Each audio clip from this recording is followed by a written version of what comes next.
Estudamos no último episódio aí sobre a carta de Tiatira, e hoje nós vamos estudar a carta de Sardes, né?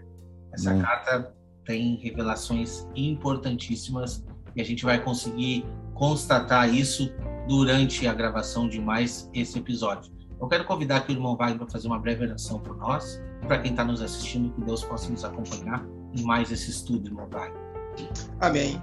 Senhor, muito obrigado por essa oportunidade de estar aqui com meus irmãos, para poder ministrar a sua palavra, Senhor.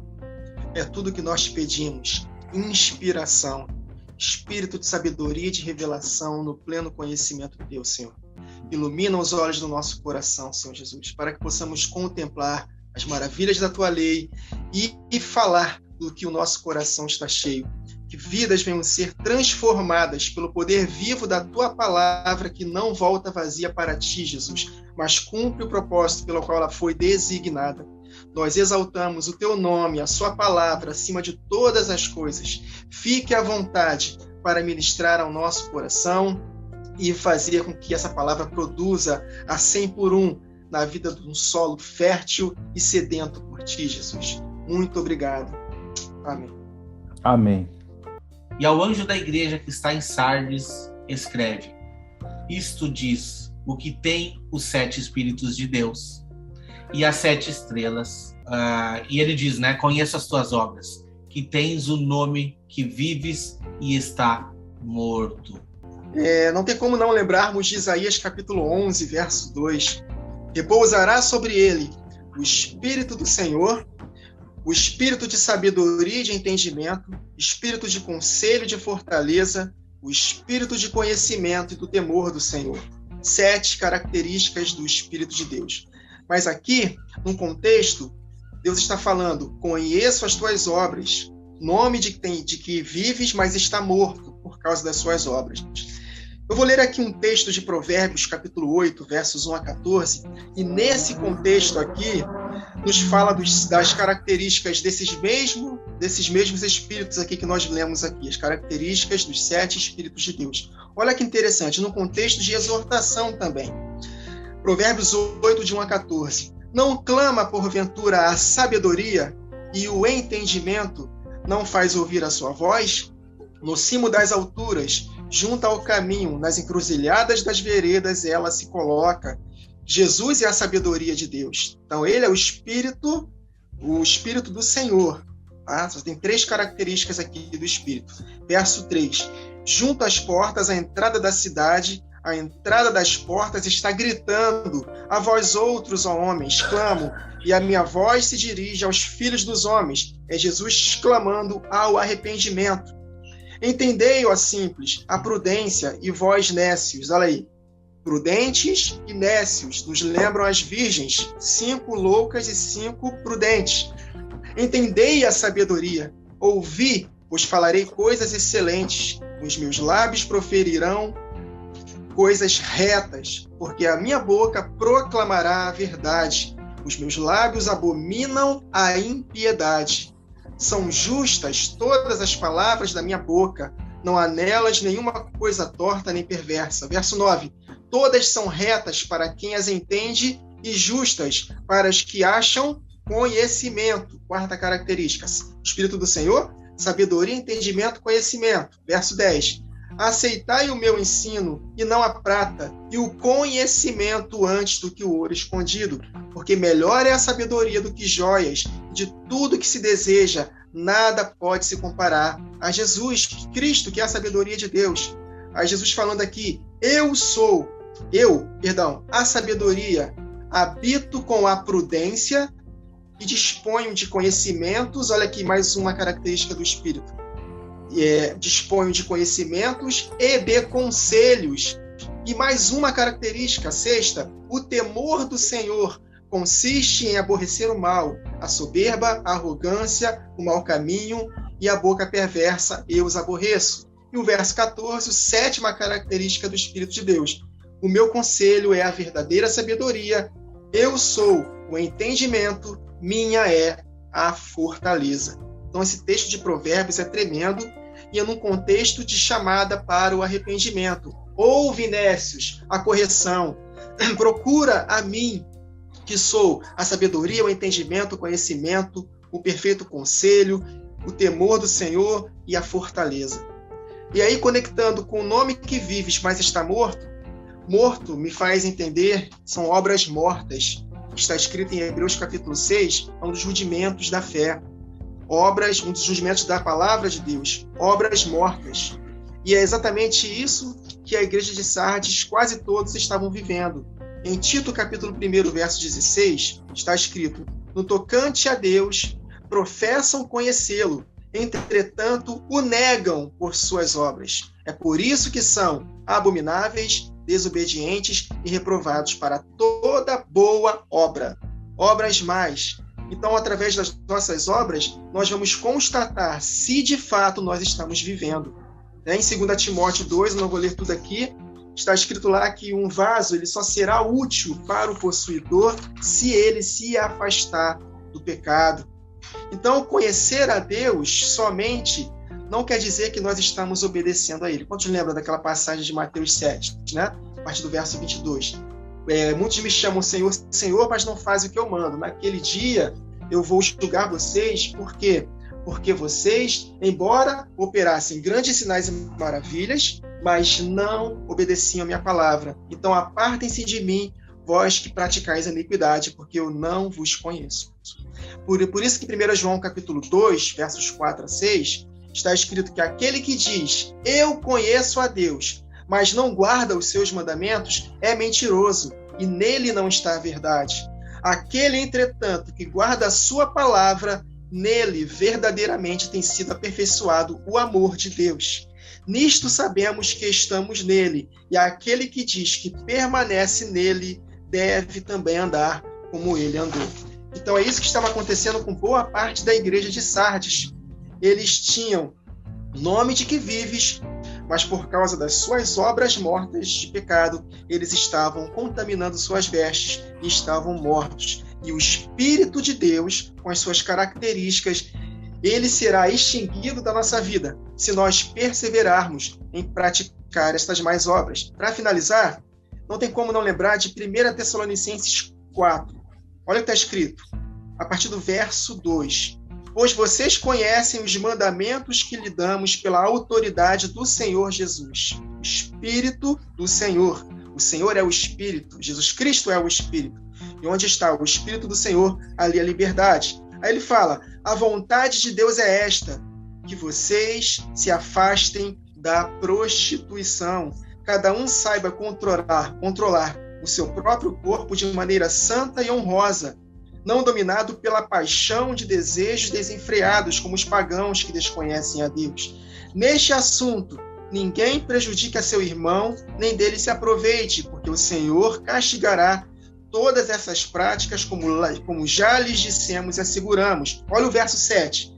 Porque Deus não nos chamou para a impureza, mas para a santidade. Portanto, aquele que rejeita estas coisas não está rejeitando o homem, mas a Deus que lhe dá o seu Espírito Santo. Então, a conexão das características dos 7 Espíritos de Deus que nos dá a vida, se não for respondida com obras, se mantivermos as obras mortas, esse Espírito ele vai ser extinguido da nossa vida e nós receberemos as recompensas pelos nossos erros. Então, desde já, Jesus Cristo se apresenta para a igreja de Sardes como os que têm os 7 Espíritos de Deus, que conhece as suas obras, que tem nomes que vives, mas está morto por causa das suas más obras. Amém, amém. Interessante essa palavra, né, Sardes, que aponta para uma das pedras que estão estruturadas na Nova Jerusalém, que é a pedra de sárdio, ou outros chamam de coralino, que ela tem aquela aparência de avermelhada, cor de carne viva realmente, e a mensagem pesada para a igreja de Sardes. Em uma tradução aqui, uma delas a King James, vai dizer: você tem a fama de igreja viva e ativa, mas está morta. Ou seja, quantas vezes nós nos deparamos com cenários assim, em que muitas pessoas são movidas pelo falso avivamento, pelo movimento, né, levado pelas emoções da alma, pelo engano. Eu vejo aqui a igreja de Sardes já afundada no engano da apostasia, né, movidas por um falso avivamento, motivando por falsas emoções que são provocadas pelo sistema babilônico, que já adentrou aí, né, em lugares profundos para enganar muitas pessoas. Nós vimos aqui as igrejas anteriores, a igreja de Éfeso, que perdeu o primeiro amor, ou seja, a porta de entrada da apostasia, por aumentar a iniquidade, o amor de muitos se esfriando, e aí a porta de entrada da apostasia. Depois Pérgamo, entrando a apostasia, o inimigo estabelece o trono de Satanás, como aconteceu em Pérgamo.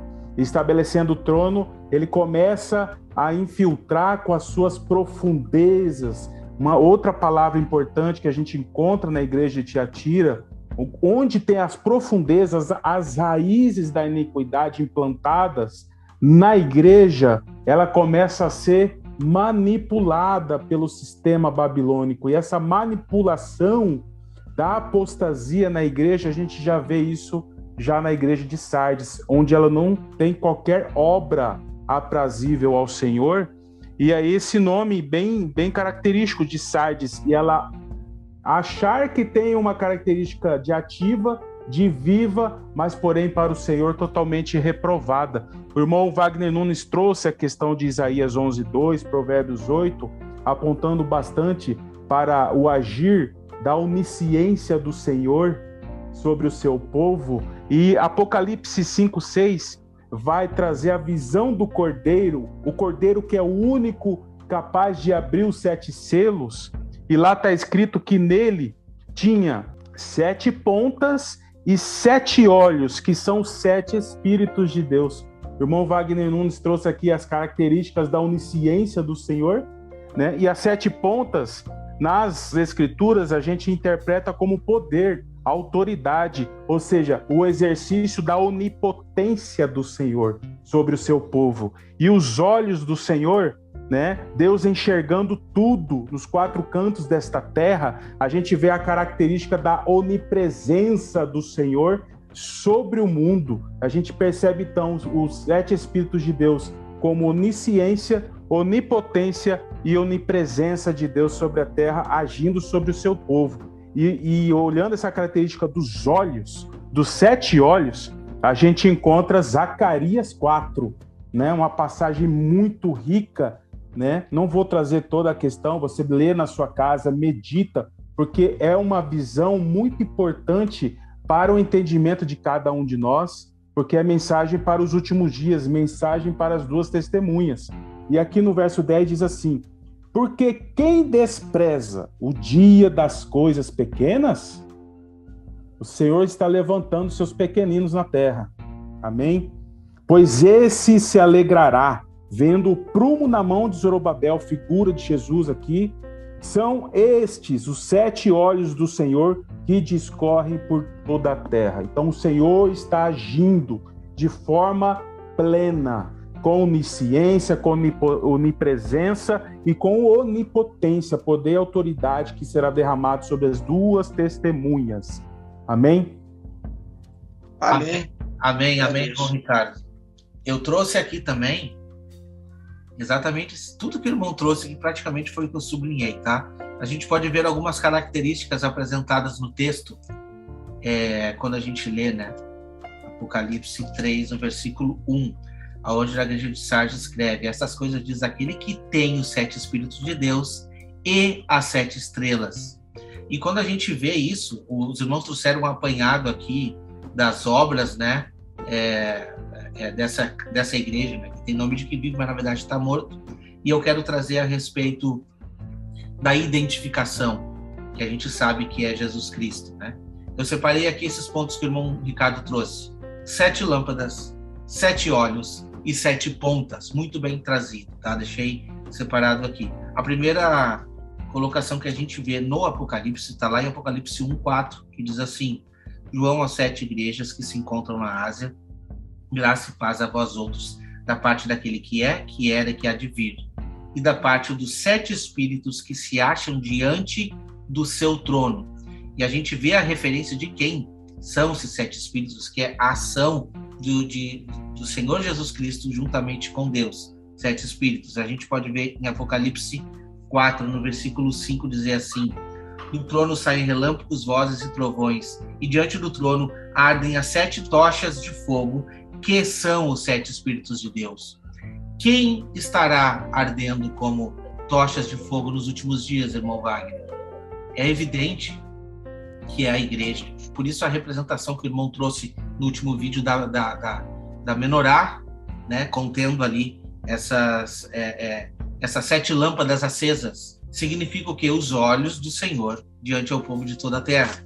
O irmão não trouxe, mas, irmão, desculpa, esse texto ele é muito importante. Eu preciso ler Zacarias 4. Eu separei porque a conexão é tremenda.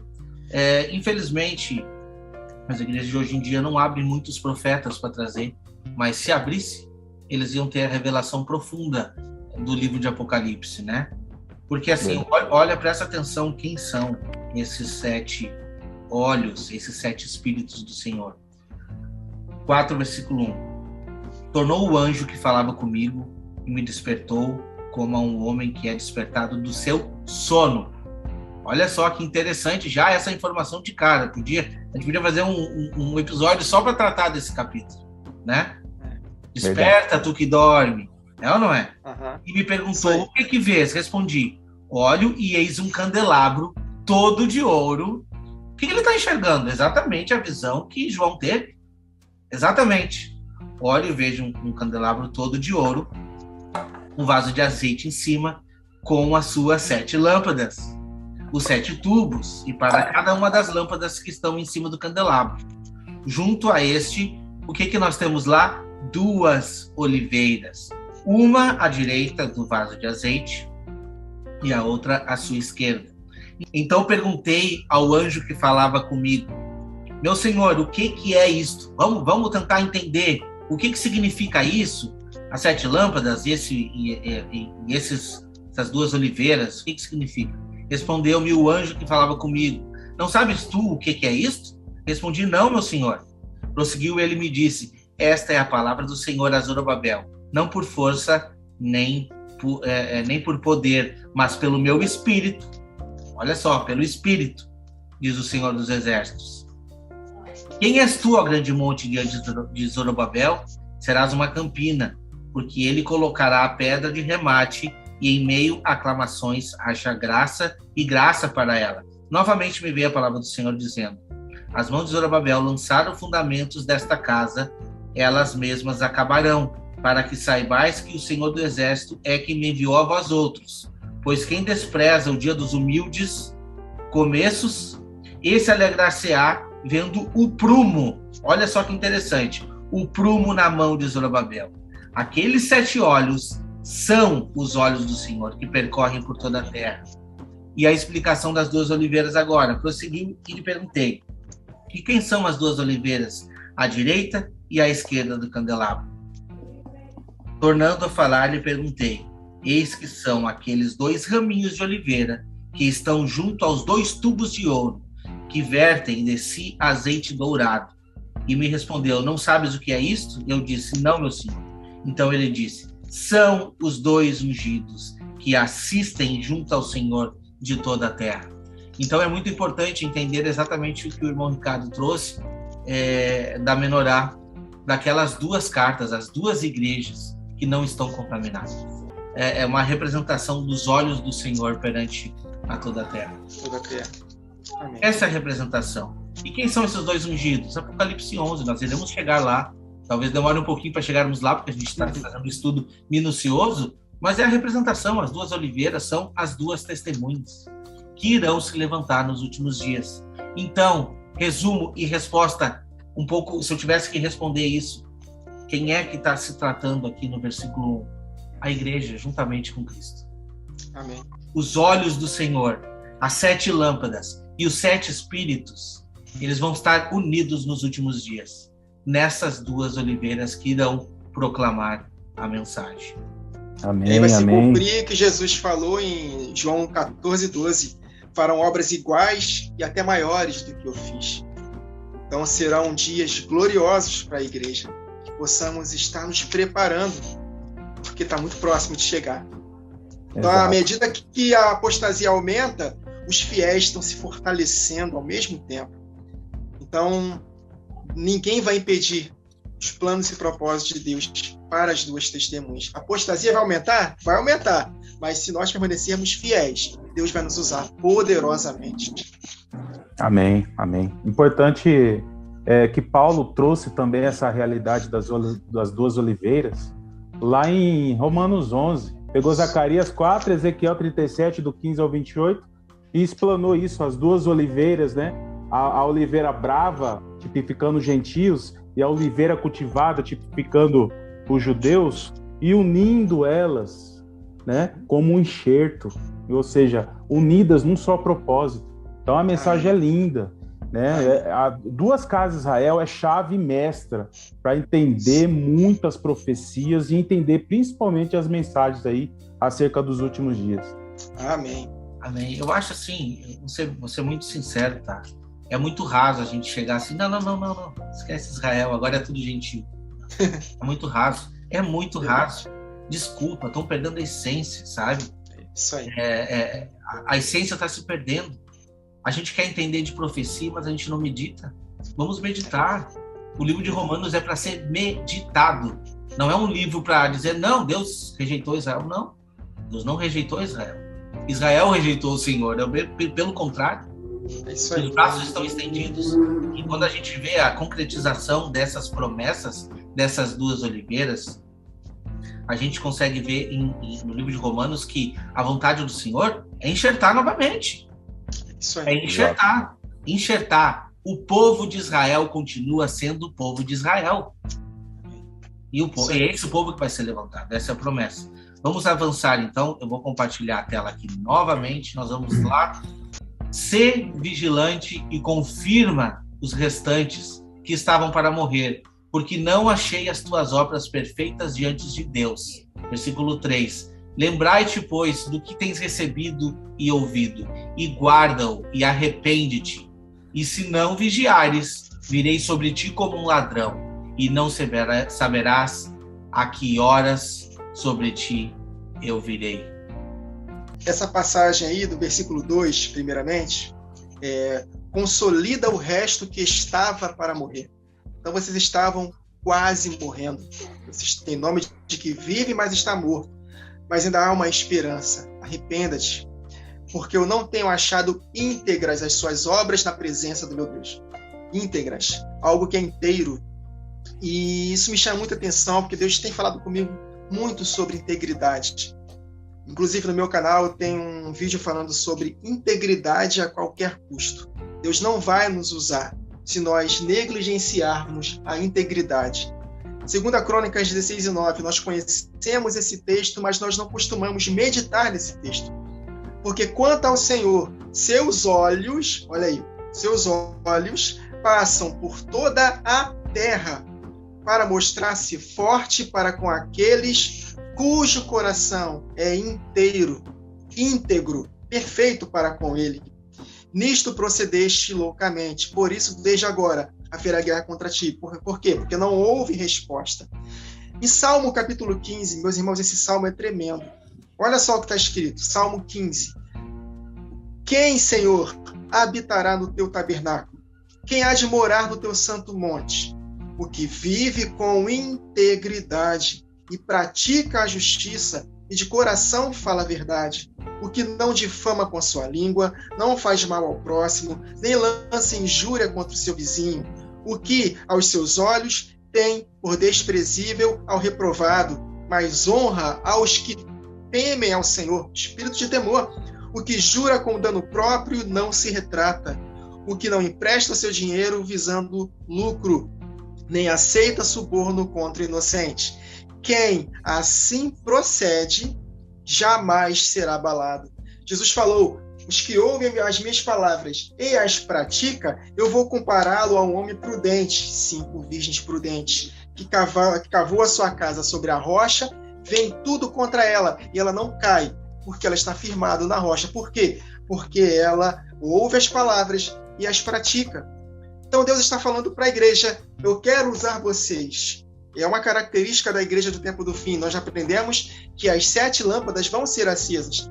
Então nós precisamos atentar, porque Deus não vai usar qualquer um. Ele vai usar aqueles cujo coração são inteiros para com ele. Porque os olhos do Senhor, os 7 Espíritos de Deus querem se manifestar na vida daqueles que andam com integridade. E no verso 3, vocês precisam lembrar do que tem recebido e ouvido. Aguarda-o e arrepende-te, porque senão virei como ladrão, e não conhecerás de modo algum que hora virei contra ti. Nós sabemos, pela palavra de Deus, que Deus não voltará como ladrão para aqueles que estiverem prontos. Ele virá como ladrão repentinamente para aqueles que estão desapercebidos. Em 1 Tessalonicenses 5, vou ler aqui: irmãos, relativamente aos tempos e às épocas, não há necessidade de que eu vos escreva, pois vós mesmos estáis inteirados com precisão de que o dia do Senhor vem como ladrão de noite.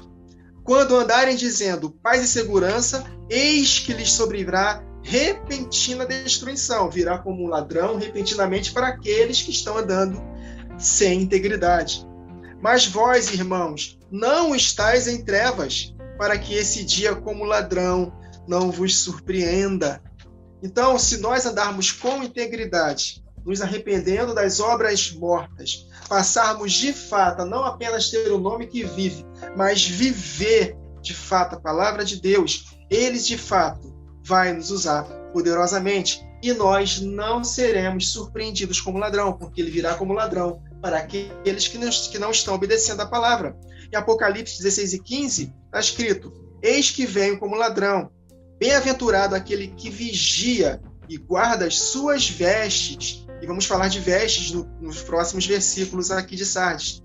Bem-aventurado aquele que vigia e guarda as suas vestes, para que não ande nu e não se veja a sua vergonha.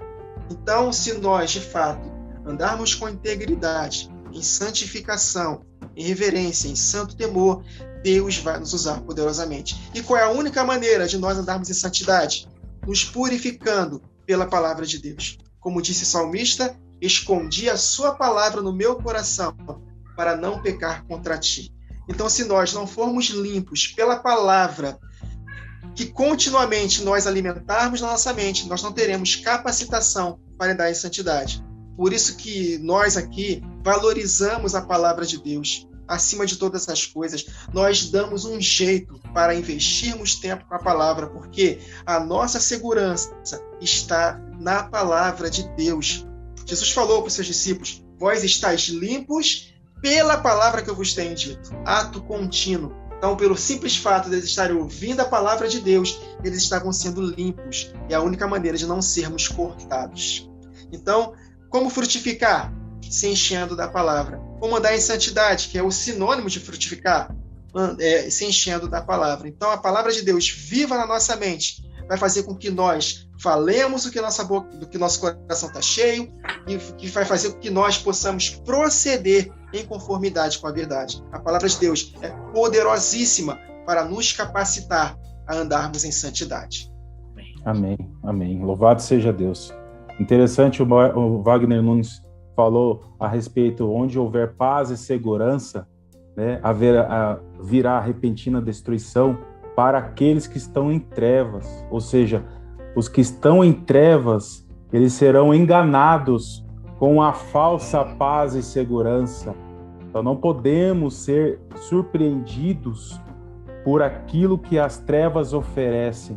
E faz lembrar aqui de Judas, no verso 3 e 4 aqui, ó: amados, procurando eu escrever-vos com toda a diligência acerca da comum salvação, tive por necessidade escrever-vos e exortar-vos a batalhar pela fé que uma vez foi dada aos santos, porque se introduziram alguns que já antes estavam escritos para este mesmo juízo, homens ímpios, que convertem em dissolução a graça de Deus e negam a Deus, único dominador e Senhor nosso Jesus Cristo. Ou seja, existem pessoas que se infiltram, né, dominados pelo mal, né, e do engano para enganar outras pessoas. Isso a cada vez mais a gente percebe isso no cenário de hoje, e isso tende a aumentar. Nós precisamos aumentar a vigilância, oração e batalhar pela fé, como Judas escreveu aqui. Amém, irmão. Amém, amém. Eu trouxe um texto aqui, que está lá em Tiago 2, do 18 ao 20, que diz assim: mas alguém dirá, tu tens fé, e eu tenho obras. Então, mostra-me essa tua fé sem obras, e eu com as obras te mostrarei a minha fé. Crês tu que Deus é um só? Fazes bem. Até os demônios crêem e tremem. Quer depois ficar certo, ó homem sensato, de que a fé sem obras é inoperante? Não foi por obras que Abraão, nosso pai, foi justificado quando ofereceu sobre o altar o próprio filho Isaque? Então, hoje em dia, nós estamos acostumados a ver a questão das pessoas dizerem assim, não é raro, tá? Não, mas eu vou na igreja. Essa é a minha obra. Eu vou na igreja. Essa é a minha obra. Será que temos conseguido compartilhar de boas obras? Né? Porque é muito simples, irmão, muito simples. Não. A obra pode ser patrocinada. Eu vou lá, eu levo o meu dízimo, eu levo a minha oferta na igreja e eu deixo quem está encarregado de fazer isso que faça. Eles fazem por mim, eu não preciso me mexer, me movimentar, entende? Muitas vezes a gente pensa assim, não, a gente tem que pregar o evangelho e esse evangelho tem que chegar a todas as nações, eu vou mandar dinheiro para obreiros e fazer uma ação comunitária lá no Amazonas, na África, enfim. Meu irmão, a ação que você tem que fazer, as obras que tu tem que demonstrar, às vezes é dentro da tua casa, é a tua família, é a tua esposa, é o teu filho, é o teu irmão. Tu não precisa ir longe. É simples. Quer ser missionário? Muda a tua vida. É isso aí. Demonstra na tua vida. Então, o que está sendo cobrado à igreja de Sardes são obras. E depois vem gente me dizer que eu não sou salvo por obra. Não sou salvo por obra? Será que eu não sou salvo por obra? Entende? Se eu não frutificar, como diz a parábola, o machado já está prestes à raiz, pronto para cortar. Entende? Nós temos que frutificar, meus irmãos. Isso é uma missão importante dada a cada um de nós. Eu entendo que não é difícil, eu não tenho dom, eu não tenho talento para isso. Olha, eu digo por mim, pela minha vida, tá? Quando a gente se dispõe a mudar de vida, a gente sente essa necessidade, irmão Ricardo. Eu sinto. Eu não consigo ficar calado diante da multidão, desculpa. Eu não consigo ver uma coisa errada e não me levantar contra. Desculpa.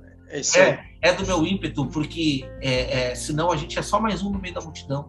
Nós não somos para ser que nem a igreja de Sardes, que as obras apontam o lado errado. A gente tem que apontar o que é correto perante Deus. E o versículo 4 nos diz, né? Versículo 3, na verdade: lembra-te, pois, que tens recebido e ouvido, guarda e arrepende-te, porque senão vireis como ladrão, e não conhecerás de modo algum em que horas eu virei contra ti. Você pode falar qualquer coisa para mim, tá? Mas eu vou dizer o que eu penso quanto a isso. Para mim é ponto facultativo quanto a isso e não tem discussão. Aqui está falando de morte. Eu não sei o dia de amanhã. Não sei o que se passa comigo no dia de amanhã. Por isso que a gente vai trazer à tona tudo isso que eu falei no versículo atrás aqui. Se eu não cuidar da minha vida no dia de hoje, eu não sei o dia de amanhã. O vir como um ladrão para mim é muito repentino, sabe? Eu penso assim, ó. Segunda-feira eu estava falando com meu pai, em outubro do ano passado. Terça-feira meu pai morreu. Entende? Era terça-feira e meu pai morreu. Foi assim. Fico pensando, nossa, como isso? Como que pode uma coisa dessa? Tá? A gente está aqui conversando, daqui a pouco, quando vê um acidente. Hoje em dia tu liga a TV, já escorre sangue pela TV. Infelizmente. Mas o que o versículo está trazendo para nós, gente? A nossa vida aqui é um sopro, a gente já sabe disso. É verdade. Então nós devemos de vigiar todos os dias. Não vamos esperar, vamos esperar aqui. Espera, vem um decreto dominical aqui, espera aí, união das igrejas, olha o Papa se levanta. Não, é a minha vida que mais importa. É a minha vida, entende? Se eu não me policiar hoje, amanhã eu posso fechar meus olhos e não estar mais aqui. O que tu tá almejando? O que tu tá almejando? A tua vida terrena aqui ou a tua vida celestial? O que tu tá almejando? Eu quero dormir todos os dias com a minha consciência tranquila de estar fazendo a vontade de Deus. Amém. Louvado seja Deus. E olhar para as coisas que são de cima é uma dica. Olhar para a eternidade. Não ficar preso às coisas desta terra, às coisas que nos prendem. Porque isso aqui tudo, o que Deus deu para nós, ou vai dar ainda neste lugar, são recursos. Você não tem bens aqui. Você tem recursos. O que é que você está fazendo com os recursos que o Senhor lhe confiou na tua mão? É para edificar vidas ou é para apenas acumular riquezas que podem ser corroídos aí pela ferrugem? Você precisa ser o mordomo, né? E servir pessoas com aquilo que Deus colocou na sua mão. Isso são obras que Deus requer de você, obras da fé. Amém. O irmão citou Judas, capítulo 1, para que nós possamos batalhar pela fé. Aí eu lembrei da passagem de Lucas, capítulo 18, né? Quando o Filho do Homem voltar, porventura achará fé na terra? E o contexto de Judas para batalhar pela fé é não deixar ser seduzido pelos falsos profetas, pelos falsos mestres que praticam iniquidade. Então, sem fé, é impossível agradar a Deus. Fé com obras, porque a fé sem obras é morta. Então, Jesus, ele quer achar fé na terra quando ele voltar. Agora, se nós morrermos hoje, Jesus já voltou para nós. Por quê? Segue-se o juízo. Então, nós não sabemos o que vai acontecer conosco amanhã. Se Deus quiser, viveremos. Não só viveremos, como faremos isso, faremos aquilo. Então, isso tem que gerar temor no nosso coração. Porque, de fato, a gente não sabe o dia de amanhã.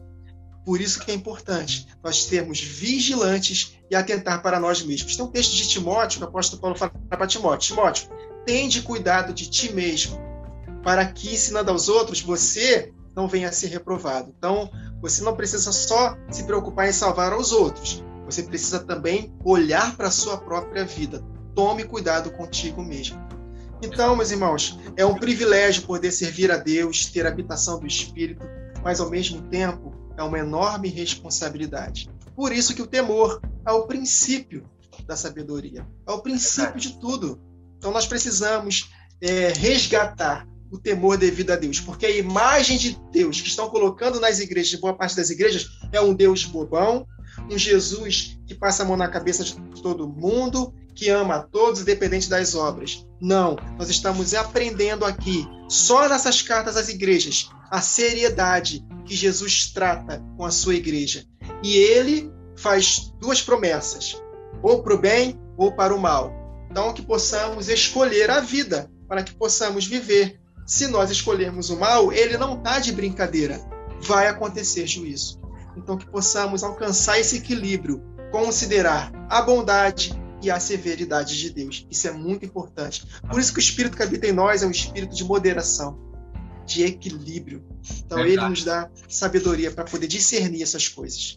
Verdade. O irmão Ricardo trouxe uma colocação ali e eu tinha um texto anotado que eu não ia trazer, mas agora o irmão Wagner já coroou aí e eu vou trazer esse texto porque ele dá o fechamento e ele se encaixa muito bem com essa carta que a gente está lendo aqui de Sardes, né? Olha só, Tito 1, do 15 a 16. Todas as coisas são puras para os puros. Todavia, para os impuros e descrentes, nada é puro. Porque tanto a mente como a consciência deles estão corrompidas. No tocante a Deus, professam conhecê-lo, entretanto, o negam como? Por suas obras. É por isso que são abomináveis, desobedientes, e reprovados para toda boa obra. Então a questão de obras aqui também, como eu falei, depende da gente. Depende muito de nós. Agora, se as nossas obras nos apontam esse lado reprovável, como que a gente acha que o Espírito de Deus vai agir dentro de nós para que a gente cumpra as boas obras? Não vai agir, meu. Desculpa, mas não vai. É muito claro, não vai agir. Vamos avançar então. O próximo versículo é o versículo 4, eu acredito. Tens, contudo, em Sardes, umas poucas pessoas que não contaminaram as suas vestiduras e andarão de branco junto comigo, pois são dignas. Mas são poucas. Olha só, são poucas, mas dignas. Que interessante. Ricardo. Amém. Então, olha, são poucas. Alguns não mancharam suas vestes com este mundo. E aí eu volto aqui de novo para Judas. Judas aqui no final tem algo bem interessante. Mas vós, amados, edificando-vos, a partir do verso 20, edificando-vos a vós mesmos sobre a vossa santíssima fé, orando no Espírito, conservai a vós mesmos no amor de Deus, esperando a misericórdia de nosso Senhor Jesus Cristo para a vida eterna. E apiedai-vos de alguns que estão duvidosos, e salvai alguns, arrebatando-os do fogo. Tende deles misericórdia com temor, aborrecendo até a roupa manchada da carne. Ora, aquele que é poderoso para vos guardar de tropeçar e apresentar-vos irrepreensíveis com alegria perante a sua glória. Interessante esse verso 23 aqui, né? A questão da roupa manchada.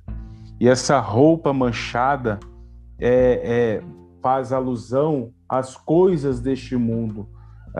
A iniquidade, ela está totalmente envolvendo este mundo, e este mundo, as coisas do mundo, estão entrando na igreja, estão enganando muitos domésticos da fé. E para quê? Para alavancar, para fomentar a apostasia nesses últimos dias. Então, nós precisamos meditar nesse verso aqui, porque se apenas alguns não mancharam as suas vestes, é porque realmente o inimigo tem laços que muitos não enxergam. E aí nós precisamos estar atentos, porque como atalaias do Senhor, precisamos avisar quando o inimigo está chegando, como está escrito lá em Ezequiel 33. Amém. Vestiduras, na palavra de Deus, é a nossa condição diante dele. E aqui em Sardes está falando que poucas pessoas não contaminaram suas vestiduras. É o que o Senhor Jesus falou, né? A porta é estreita, o caminho apertado, são poucos. E devido ao aumento da maldade, Jesus profetizou em Mateus 24, o amor da igreja se esfriaria de quase todos. Meus irmãos, quase todos é muita gente. Então, há uma possibilidade enorme de nós nos desviarmos da fé se nós não batalharmos por essa fé. Então, nós precisamos tomar muito cuidado. E as vestiduras são importantíssimas. Quando Jesus voltar, está escrito em Apocalipse 19, que os justos serão vestidos de linho finíssimo. E essa vestimenta dos justos são os atos de justiça por eles praticados.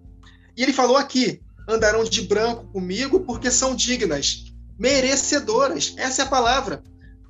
Aí eu vejo uma definição muito desequilibrada da graça. Favor e merecido. Calma aí. Vamos aprender. Jesus ter vindo a esta terra morrer por nós, é claro que nós não merecíamos. Nada de bom fizemos para que Jesus morresse por nós. Agora, para que os benefícios da cruz se tornem realidade na nossa vida, deve haver resposta. E a resposta do homem, eu posso dizer para vocês, é o merecimento. Porque se nós não respondermos a ele, ele não se manifesta. De que me adianta um favor imerecido, porque ele morreu na cruz, e eu rejeitei a essa cruz, e eu fui condenado? De que me adianta? Se é um favor imerecido, eu sou salvo, independente das obras. E aí que o calvinismo entra em cena. Essa doutrina maligna de que não importa o que nós façamos, se Deus nos escolheu, nós seremos salvos, independente das obras. Se Ele nos escolheu para o inferno, vamos para o inferno. Então nós temos que tomar cuidado e entender a palavra. É muito simples. São dignas, merecedoras. Por quê? Porque andaram em santidade.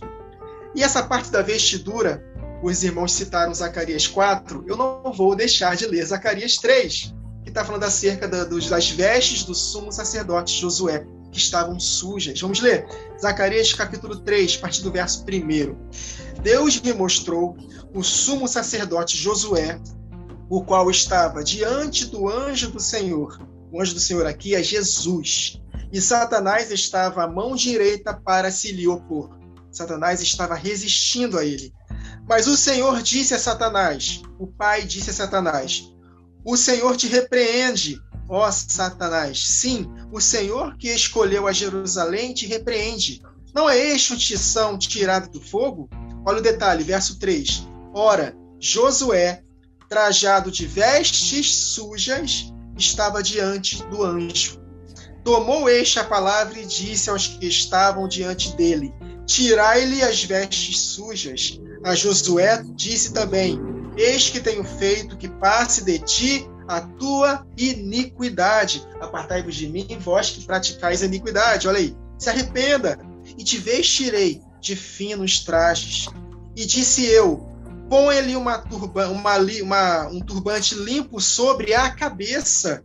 Purifique, se transforme pela renovação da vossa mente. Permita que a palavra de Deus, limpe os seus pensamentos para que as suas ações sejam consequência daquilo que vocês estão pensando. Puseram-lhe, pois, sobre a cabeça um turbante limpo e o vestiram com trajes próprios. E o anjo do Senhor estava ali. E protestou a Josué e disse, verso 7, assim diz o Senhor dos Exércitos: se andares nos meus caminhos e observares os meus preceitos, também tu julgarás a minha casa e guardarás os meus átrios, e te darei livre acesso entre estes que aqui se encontram. Então, se você quer ser usado por mim poderosamente, você precisa se limpar. Vestes limpas.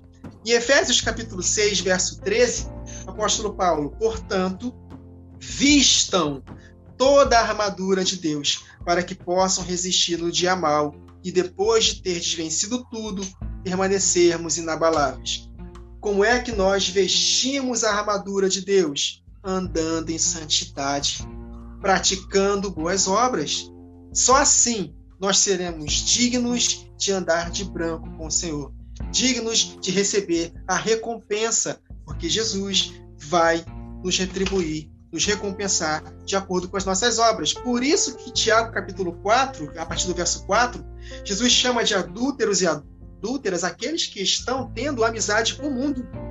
Adúlteros e adúlteras, não compreendeis que a amizade do mundo é inimizade contra Deus? Aquele, pois, que quiser ser amigo do mundo, constitui-se inimigo de Deus. Ou supondes que em vão afirma a Escritura, é com ciúme que em nós anseia o Espírito, olha aí, os 7 Espíritos de Deus, meus irmãos, que Ele faz habitar em nós?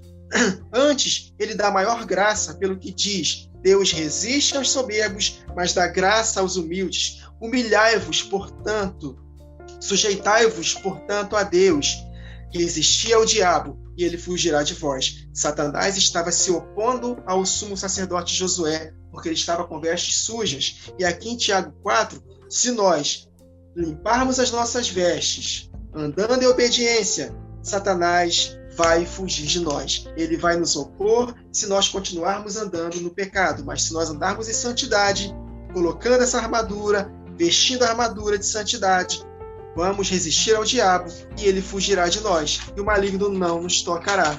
E nós venceremos. Então, essas vestes, meus irmãos, nós precisamos compreender que somos nós que investimos a armadura. Vistam, vocês precisam se aproximar de Deus para que Ele se aproxime de vocês.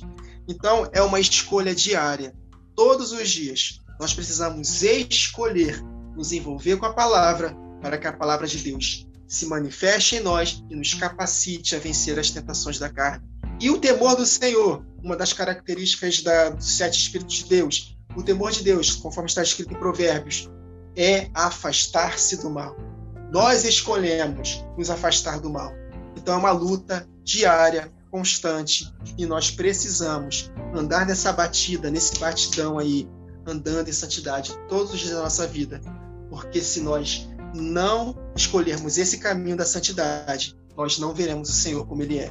Sem santificação, ninguém verá o Senhor. Amém. Amém. Na verdade, assim, na verdade, as pessoas hoje, elas querem a vestidura branca, elas olham para esse texto e elas pensam assim, não, nós vamos usar vestiduras brancas lá no céu. Essa vestidura branca, a igreja vai ser encontrada vestida, essas vestiduras brancas. Já vai estar na igreja. O que você está esperando? Tá? Porque a igreja institucional de hoje em dia, eles querem aquele culto bonito, a igreja bonita, ornamentada, bota melhores vestes para ir lá, mas no nosso interior não há mudança, não há obras que testificam, não há arrependimento. O que é essa vestidura branca? Vestidura branca, na verdade, ela é manchada de vermelho. É o que a palavra nos diz, manchada de vermelho. Como uma vestidura branca pode ser manchada de vermelho? Lavada nas vestes do cordeiro, entendeu? Quando o sangue toma conta da vida do crente que acreditou, ele faz parte daquele ritual das festas, ele aceitou o cordeiro. Qual é o próximo passo depois de aceitar o cordeiro? É tirar todo o fermento, tirar toda a maldade, tirar toda a malícia, fazer parte, assim como Paulo falou, das festas dos pães asmos, os asmos da sinceridade, entende? Porque do contrário, não existe veste branca, me desculpa, entendeu? Você pode botar a melhor roupa que for para ir na igreja. Vou me vestir de branco para passar o ano novo, para trazer tudo de bom para minha vida. Você pode crer no que você quiser, mas o que a palavra de Deus está nos mostrando não é isso. Essa veste não vai ser comprada, tá? Essa veste, ela é adquirida todos os dias, por mim e por você, quando a gente tira todo esse fermento. E lá em Apocalipse 7, a gente vê ali, né, a visão dos glorificados. Olha que interessante no versículo 13. Um dos anciões tomou a palavra dizendo: estes que se vestem de vestidura brancas, quem são? De onde eles vieram? Respondeu-lhe: meu senhor, tu sabes.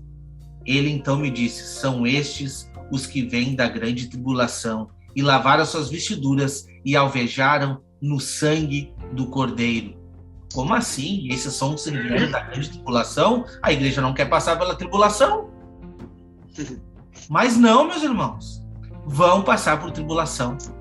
Essa vestidura branca adquirida, ela tem um preço. Ela tem um preço. E o preço é renegar o meu eu todos os dias. Senão, eu não vou encontrar essa vestidura. Entende? Então, aceitar o sangue é o primeiro passo. Lavar as minhas vestiduras do sangue do Cordeiro é o primeiro passo. Entende? O segundo passo é, todos os dias, tirar o fermento da minha vida. Eu não estou falando isso literal, não. Isso é o compreendimento da realidade desta sombra, que é tirar tudo aquilo que vem a contaminar o corpo, porque sabemos que o nosso corpo é o corpo de Cristo, onde todos nós, bem ajustados, crescemos para santuário, para a habitação do Espírito Santo. Então, que a gente possa meditar nesses pontos. Irmão Ricardo. Amém. Só complementar aí, os irmãos colocaram bastantes passagens. É interessante esse paralelo aí das festas que o irmão Wagner trouxe. E todas as solenidades do Senhor envolvem o tabernáculo. E o tabernáculo tem 3 ambientes. Ambiente do átrio, onde tem um altar de sacrifício, tem a bacia de bronze para lavar e trocar as suas vestes. E aí, com as vestes novas, você entra no lugar santo. O lugar da igreja é num lugar santo com o Santíssimo. Lembra que quando Jesus morreu, o véu rasgou? A promessa para a igreja é estar junto com Cristo, o Santo dos Santos, o sumo sacerdote com os sacerdotes. Ou seja, essa promessa para a igreja requer uma entrega de sacrifício primeiramente, lá no átrio. e depois lavar as suas vestes, trocar de vestes, colocar uma vestimenta nova para entrar devidamente no lugar santo. E o que ocorre nos dias de hoje? Muitos não conseguem lavar as suas vestes.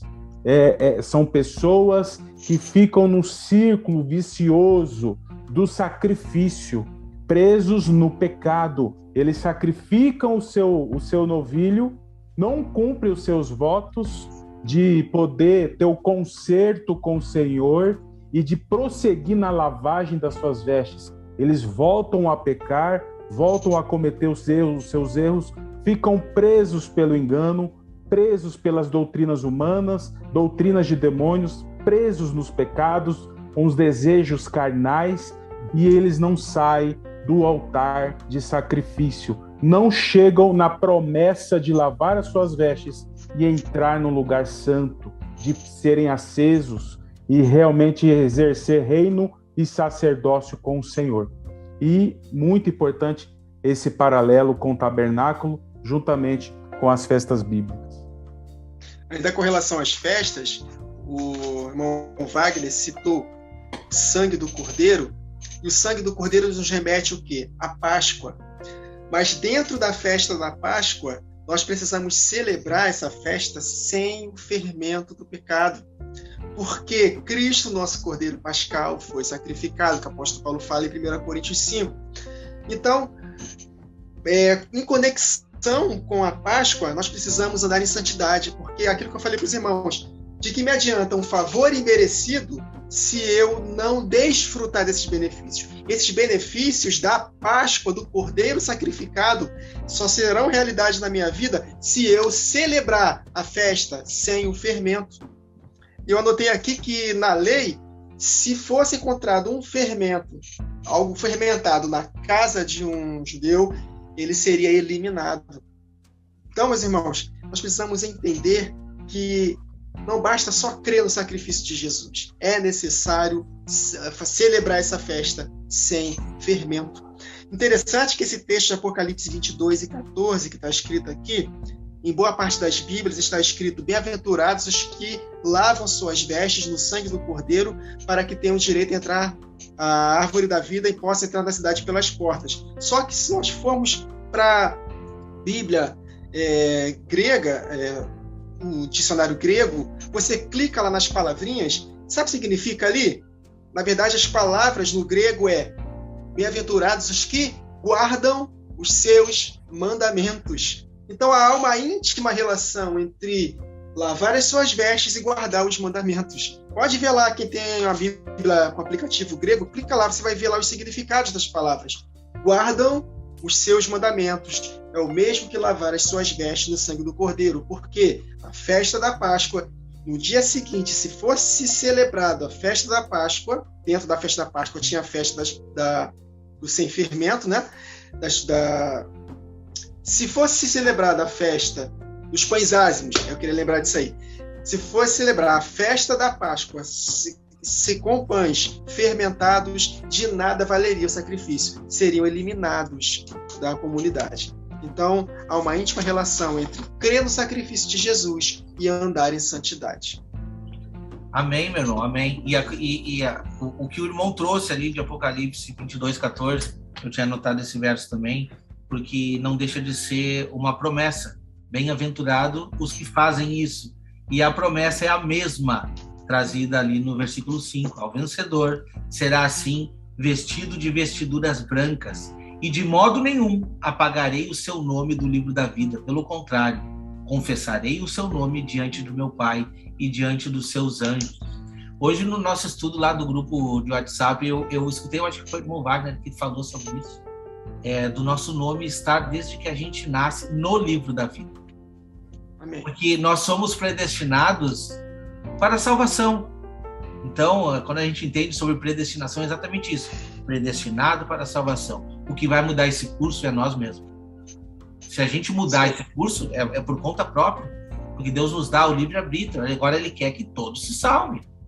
Entende? Então, Ele quer que todos se salvem. Então, o direito do nome no livro da vida, nós já temos. O nome já está lá. A gente só tem que manter. Como que a gente faz para manter, irmão Ricardo?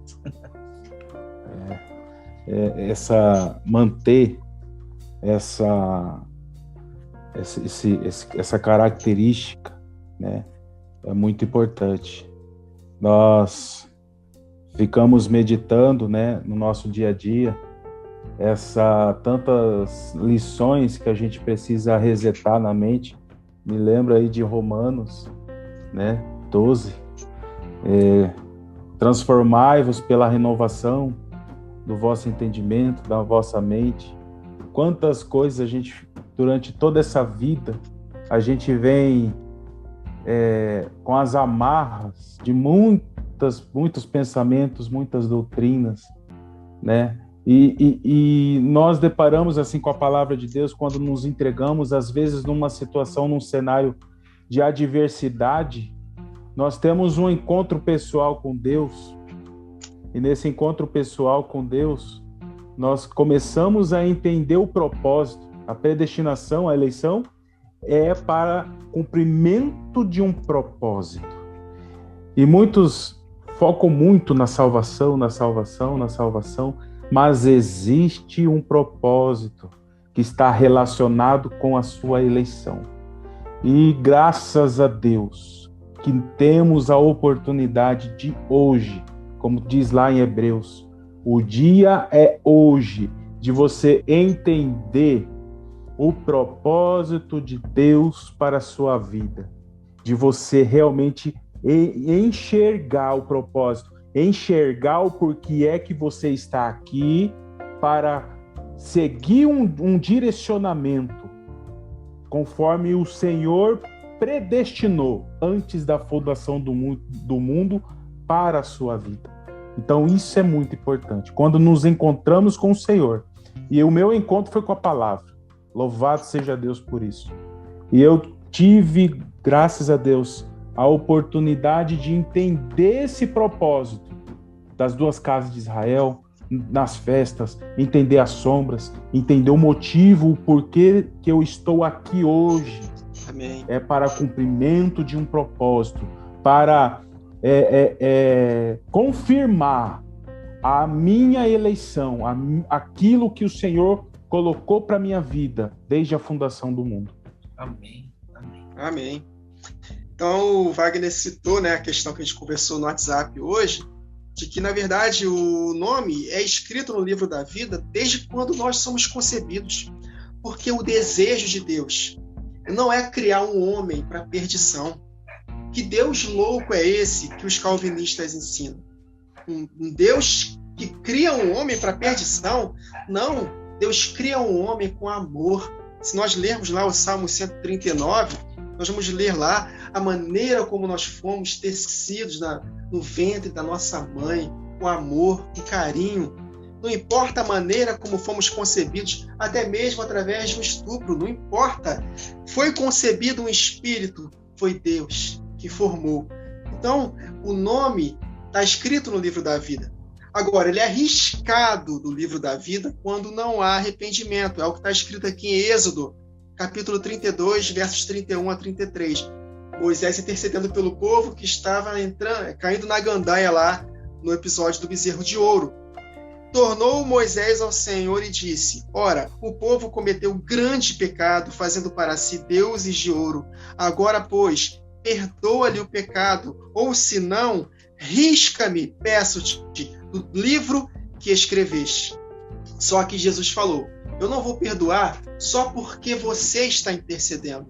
A nossa intercessão é muito importante, queridos, mas a nossa intercessão, ela dá oportunidade para que essa pessoa se arrependa. Eu nunca me esqueço de uma parábola do Senhor Jesus, em Lucas 13, acerca de uma árvore que não estava dando fruto e ela foi dita para ela ser cortada, porque ela não estava dando frutos e estava ocupando a terra inutilmente. Mas um intercessor falou: não, deixa mais um ano, coloque sobre ela estrume para que ela possa dar fruto. Se der fruto, bem. Se não der fruto, pode cortar. Então, a nossa intercessão não tem o poder de salvar ninguém. A nossa intercessão faz com que Deus promova circunstâncias para que aquela pessoa possa se arrepender. Então, aqui, Moisés falou para Deus: risca o meu nome do livro, mas perdoa esse povo. E olha a resposta de Deus: riscarei do meu livro todo aquele que pecar contra mim. Moisés, eu não vou riscar o seu nome do livro, porque você não está pecando contra mim. E também não vou salvar aquele povo só porque você está intercedendo por eles, porque eu vou riscar o livro aquele que pecar contra mim. Então a alma que pecar, essa morrerá. Então a sua intercessão foi válida, tanto que Deus adiou, porque Deus queria eliminar naquele momento o povo. Deus esperou um pouco, Moisés desceu, viu o povo caindo na gandaia, quebrou as 2 pedras como testemunho para que eles soubessem que a lei foi escrita em tábuas de pedra por causa da dureza do coração deles, e naquele mesmo dia houve juízo, milhares de pessoas morreram, ou seja, foi adiado o juízo. E a tribo de Levi, né, se arrependeu e se aproximou de Moisés, e foi ali que a tribo de Levi foi escolhida para exercer o sacerdócio. Da mesma forma que nós lemos aqui no sumo sacerdote Josué em Zacarias 3. Você quer exercer o sacerdócio? O Satanás vai se lhe opor contra você se você andar com vestes sujas. Limpe suas vestes para que você possa ter autoridade para poder ministrar na minha casa. Então, meus irmãos, Deus ele escreveu o nome do livro da vida de todo ser humano que veio existir. Mas é o ser humano que vai escolher a vida ou a morte, a bênção ou a maldição. Se ele escolher a maldição e ele não se arrepender, aí sim o seu nome será riscado. Então, nosso nome não é escrito no livro da vida quando nós nascemos de novo. Não, nosso nome é escrito no livro da vida desde antes da fundação do mundo. Ele sim, ele pode ser riscado de acordo com as nossas obras. Amém, amém. Amém. E para encerrar o versículo que está em todas as cartas, o mesmo versículo: quem tem ouvidos, ouça o que o Espírito diz à igreja. A minha pergunta para você de casa é: você tem ouvido? Você tem ouvido? Você tem orelha? Você tem ouvido? Então ouça. Ouça, sabe? É simples, meus irmãos. Ouça. Volte nas outras cartas, vá lá e ouça. São 7 espíritos. E 7 vezes, durante as 7 cartas, é repetido o mesmo versículo no final. Quem tem ouvidos, ouça. Ouça, são advertências.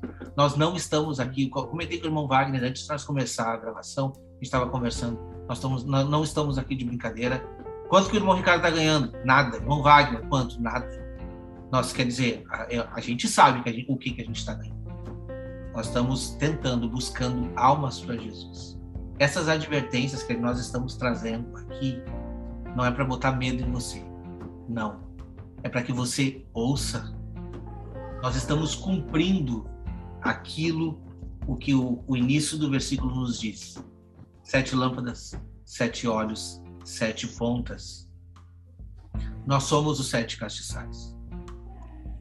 E se a gente se unir junto com as 2 oliveiras que vão levar essa mensagem adiante, então a gente vai cumprir esse objetivo.